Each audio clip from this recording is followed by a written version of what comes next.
कोई मर गया संसार में जाओ महाराज, ऐसे ऐसे ज्ञान के उपदेश मिलते हैं कि भैया संसार में कोई कुछ किसी का है। एक पल में भला चल रहा था कल और आज मर गया, किसी का कोई भरोसा नहीं भैया, किसी से कोई लड़ाई झगड़ा मत करो। और शमशान से बाहर नहा धो के निकले नहीं और ज्ञान समाप्त हुआ नहीं, कोई माया नहीं, ये शमशान का। और तीसरा मेरा कौन सा कि सच्चा त्याग कबीर का जो मन से दिया उतार, जिसका मन मैला हुआ वो तो डूब गया संसार। जो जग में रहूं तो ऐसे रहूं कि जैसे कमल का फूल रहे, मेरे सब गुण दोष समर्पित हो सरकार तुम्हारे चरणों में। भगवान को अर्पण कर दो कि मेरा आपकी कृपा से सब काम हो रहा है, आपकी कृपा से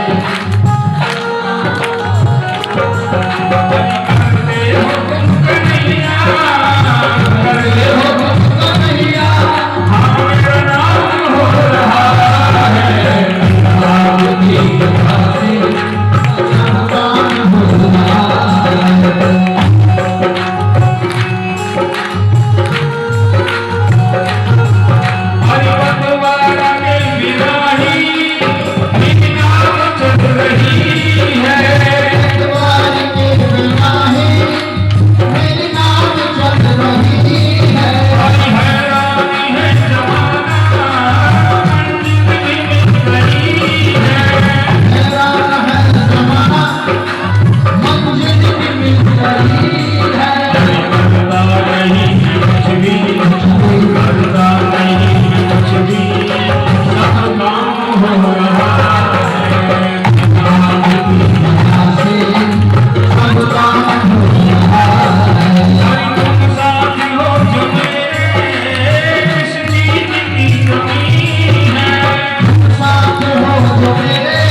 कृपा से सब काम हो रहा है।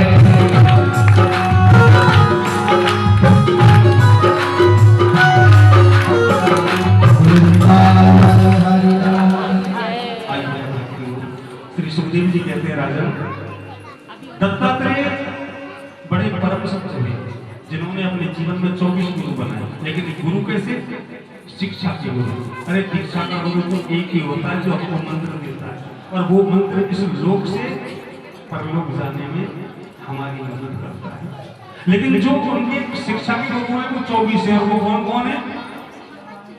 पृथ्वी वायु आकाश अपोग्नि चंद्रमा रवि। पृथ्वी वायु आकाश जल अग्नि चंद्रमा सूर्य कबूतर अजगर समुद्र पतंगा भ्रमर, ऐसे गुरु बनाए। एक कुमारी कन्या को बनाया, एक बालक को बनाया, छोटे से एक छोटा सा बालक बनाया। जल को भी गुरु बनाया। क्यों? कि ऐसी वाणी बोलिए मन का आपा को, और मन को शीतल करे आप शीतल हो। पानी को सही में रखना चाहिए। एक छोटे बच्चे को बनाया, एक व्यक्ति थे धर्मात्मा, एक ही बेटा था और वो भी छोटा था लेकिन समझता था। एक दिन उनके घर पर कुछ मित्र आने वाले थे, और जैसे ही मित्र आने वाले थे तो आपस में दोनों श्रीमती और श्रीमान बातें कर रहे हैं कि अगर 4-5 जने आ रहे हैं तो उनका स्वागत कैसे करेंगे, हमारे पास तो धन ही नहीं है। श्रीमान बोले चिंता न करो, उधार ले आऊंगा बाजार से। कि चुकेगा कैसे? अरे जब आएंगे बच्चे को देखेंगे तो 10-5 रुपए तो कम से कम हाथ में रखेंगे, उसी से चाय का, दूध का, पत्ती का सब चल जाएगा। बच्चा सुन रहा है। अब श्रीमान के मित्र आए और मित्र आकर के चाय पानी पी और जैसे ही चले दरवाजे से बाहर निकल गए। अचानक एक मित्र लौटा, पीछे से और भी आ गए, कहने लगे भैया गलती हो गई। क्या कि बच्चे को कुछ दिया नहीं? कोई बात नहीं, क्या फर्क पड़ता है, ऐसे करते हैं ना कोई अपने अतिथि आई है, कोई बात नहीं रहने दो। नहीं हम इसके लिए कुछ लाए भी नहीं है, कुछ देते हैं तो 5 रुपये लेकर देने लगा। बच्चा कहना मैं नहीं लेना, बच्चा कहने लगा मैं नहीं लेना। कि अरे बच्चे कोई बात नहीं, तो छोटे हो ले लो। ना मैं नहीं लूंगा। कि क्यों? तुम तो शर्माते हो, लो ना। लेते कोई नहीं। कि मम्मी कह रही थी 10 रुपये लेके जाएंगे, तुम तो 5 करोड़ दे दो। मम्मी कह रही थी 10 रुपये लेके जाएंगे, चाय का, पत्ती का, दूध का, चीनी का सब कर्जा छूट जाएगा। श्री सुखदेव जी कहते हैं महाराज उस बालक को दत्तात्रेय ने गुरु बनाया। क्यों? कि मने मानव मानस्तम ने चिंता के हे पुत्र नाम आत्मक्रीड़ा आत्मरति विचरावी है बालक को क्या ज्ञान कि कौन सी बात कहां कैसे बोलती है? वो तो बिल्कुल निर्मल मन का होता है कि निर्मल जनो मन सो मोहि पावा और मोहि कपट छल छिद्र भावा। भगवान को पाना है तो बच्चे बन जाओ पागल हैं? जब पागल बनोगे तो हमारे ठाकुर जी मिलते। इसलिए जिब्बा को ग्राउंड में उस बालक को गुरु बनाया, एक कुमारी कन्या को बनाया, एक वेश्या को बनाया। रात भर पुरुषों का इंतजार करती रही, कोई नहीं आया तो अचानक मन में ग्लानि हो गई। इतना इंतजार पुरुषों का किया, अगर भगवान का किया होता तो शायद आज भगवान ने मुझे दर्शन दिया।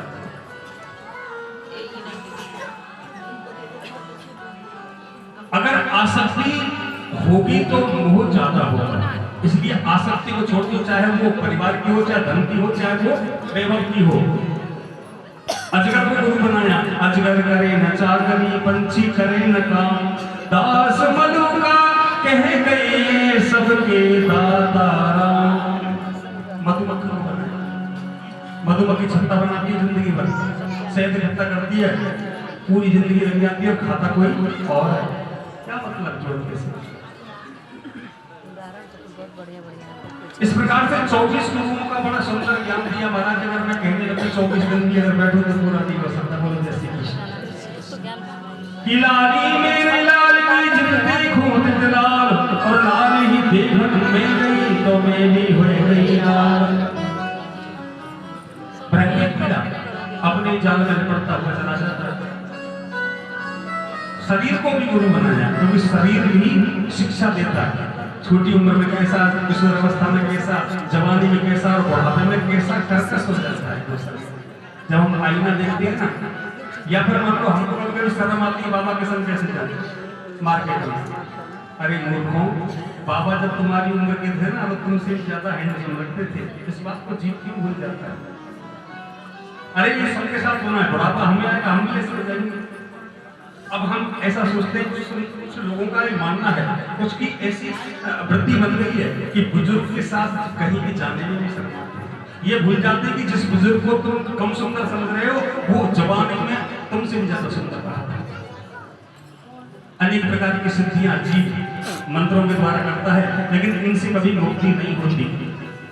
कि योग चाहे तो योग दे डालो, और भोग चाहे तो भोग दे डालो, मुक्ति चाहे तो मुक्ति दे डालो। भगवान कहते हैं अगर किसी को भोग चाहिए तो भोग ले लो, किसी को विलासताएं चाहिए तो मैं भोग भी दे सकता, लेकिन बिना भक्ति के मुक्ति कभी प्राप्त नहीं होती। मद भक्ति वर्जतम ये श्रेयो, ये मन में ते दुराशया, तेषामन्ते तमो घोरमनन्तं प्रापस्ते ध्रुवो। गुरु की भक्ति करो, लेकिन महाराज गुरु भक्ति की जीव पर आजकल नहीं हो रही। एक गुरु जी थे जिनके 2 भगत, हम जैसे। अब 2 भगत थे, दोनों में बात में झगड़ा होता था। बोलो जय श्री कृष्ण। जय श्री कृष्ण। उनमें प्रतिस्पर्धा यानी होड़ लगी हुई थी।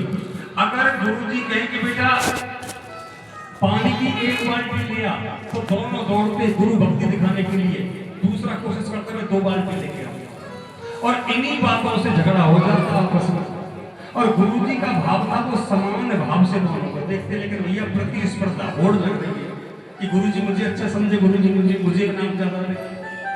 इसी स्पर्धा में आपस में झगड़ा होता। एक दिन क्या हुआ, गुरु जी केशव से कहने लगे, 2 नाम थे, एक का नाम केशव और दूसरे का माधव। केशव से कहने लगे बेटा गांव जाओगे कि हाँ गुरु जी मुझे गांव जाना है और 2 दिन के बाद आ जाऊंगा। ठीक है। माधव रह गया तो हर बात में लड़ते थे ना वो, तो गुरु जी ने अपना शरीर बांट दिया चेलों का कि इधर का पाम तो केशव का, उधर का पाम माधव का। बोलो जय श्री कृष्ण। क्योंकि पाम जब दबाते थे तो लड़ते थे, मैं इसे दबाऊंगा, मैं इसे दबाऊंगा। महाराज आपस में झगड़ा हो, गुरु जी खींच खींच के छोड़ा। तो गुरु जी ने कह दिया तुम्हारी लड़ाई खत्म, ये केशव का पाम है, माधव का।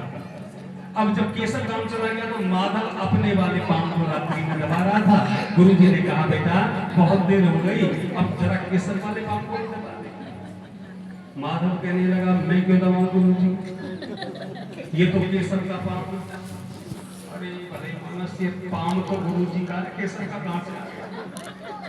अंधेरा हो गया, लाइट चली गई। गुरुजी ने दबाने के चक्कर में वो केशव वाला पाम दूसरे पाम के ऊपर रख दिया। काफी देर तक तो माधव ने दबाया और एकदम लाइट आ गई, और लाइट आते ही उसने देख लिया कि ये केशव का पाम। गुरुजी तुमने बड़ी गलती की है, तुमने गलती से केशव का पाम मुझसे दबाया है, मैं इसे छोड़ूंगा। एक डंडा लाया और केशव के पाम को तोड़ दिया। हाँ, अब पड़ोसियों को पता लगा गुरुजी का पाम टूट गया है। अब वही भगत, बड़ा सुंदर भगत है, अस्पताल में गुरुजी को लेके गया, सबके साथ भर्ती कराया, प्लास्टर हो गया। महाराज वैसे को पट्टी लगा के टांग देते ना ना पाम को, ऐसे टांग दिया।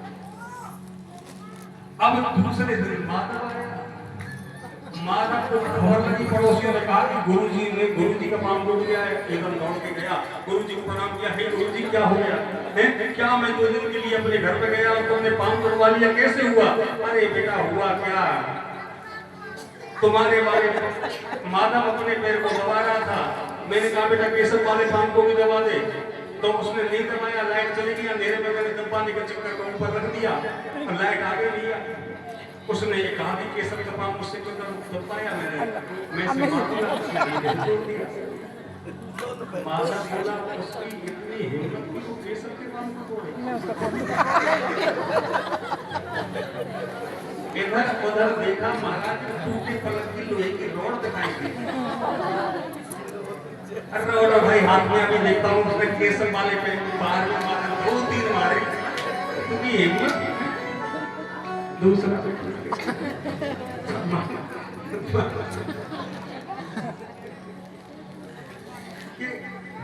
गुरु जी की शरण में श्री राम।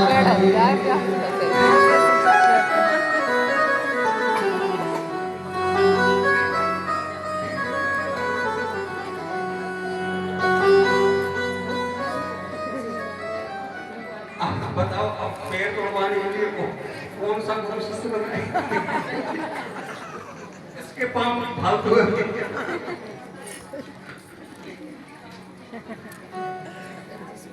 तो इस प्रकार के गुरु शिष्य का नाता नहीं चलता भैया। परम ज्ञान जरूरी है, ये कौन सा ज्ञान है? अधूरा ज्ञान, उसको समझ ही नहीं पाते। अरे भगवान करे के सबका पाम का पाम तो गुरु जी का है, लेकिन अधूरा ज्ञान। ऐसे शिष्यों से भगवान बचाए गुरुओं को कि ब्रह्मचारी गुरुकुले पसंदंतो गुरुरतम कि आचरण दास्य बन्नीनो गुरुर सोहृद शिष्यान। ज्यादा गुरु को शिष्य नहीं बनाना चाहिए, जितना शिष्य बनाओ वो अपनी आफत रहती है। सन्यासियों को चाहिए कि वो कम शिष्यों को बुलाएं, किसी से विशेष ज्यादा कोई वार्तालाप ना करें। क्यों? कलयुग का प्रभाव है। और तुलसी बाबा ने तो पहले लिख दिया, मार्ग जो जाके मन भावा पंडित सुनी जो नारद घर संपत्ति नासी मुड़ मुराए भय सत्यासी जे विज्ञान सन आप को जाए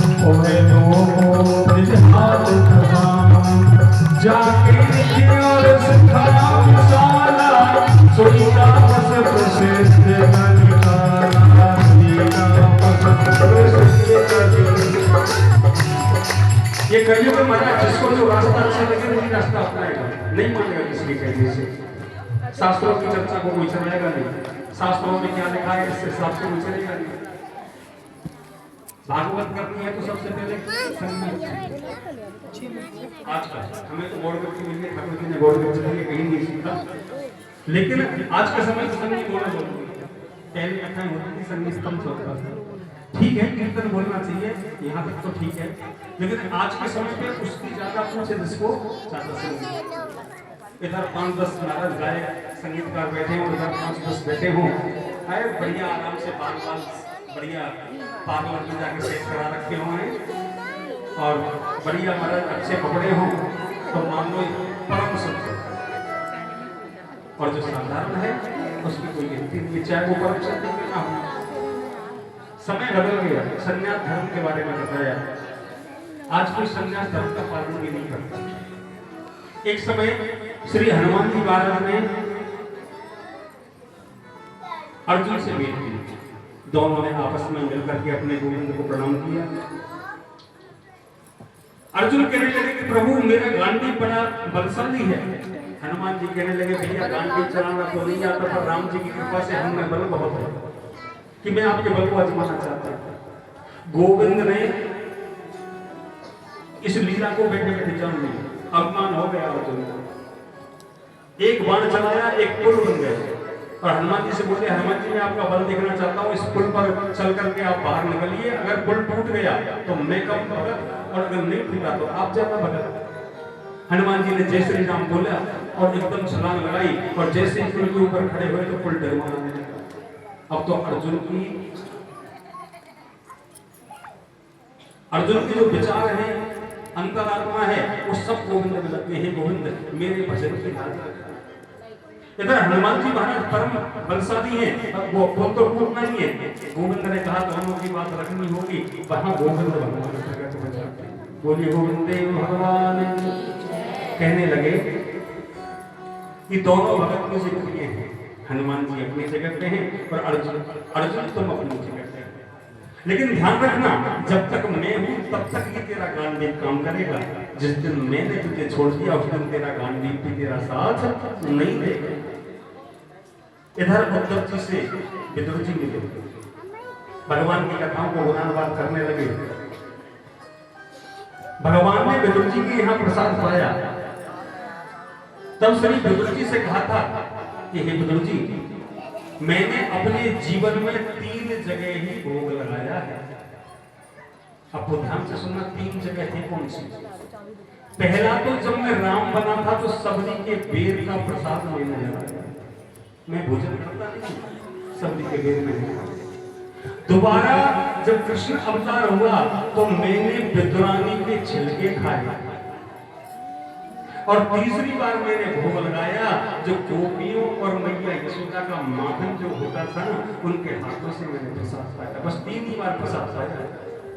बोलो वृंदावन बिहारी लाल की। ततो महाभागवत उद्धवे निर्गते वनम कि द्वारवत्याम किं करोति भगवान भूत भावनम। हे परीक्षित, यदुवंशियों के मन में आई कि हम प्रवास क्षेत्र जाएं, महलों से निकल करके और समुद्र के समीप आए। मैंने कहा ना कि जब शाम को लड़की स्त्री बना करके बच्चे ले गए ऋषियों के पास और कहा कि नहीं बहू आई है, इसके गर्भ है, बेटा होगा कि बेटी, अभी कथा समझ ना, तो संतों ने दिव्य दृष्टि से देखा कि आपको बेवकूफ समझते हो, ये कोई बहू नहीं है, ये कृष्ण का पौत्र है सामने। इसकी साड़ी खोल के देखो, एक लोहे का डंडा निकलेगा और उससे तुम सब यदुवंशी मरोगे हमारे साथ। भगवान कृष्ण के संतानी तो है यदुवंशी, श्राप दे दिया।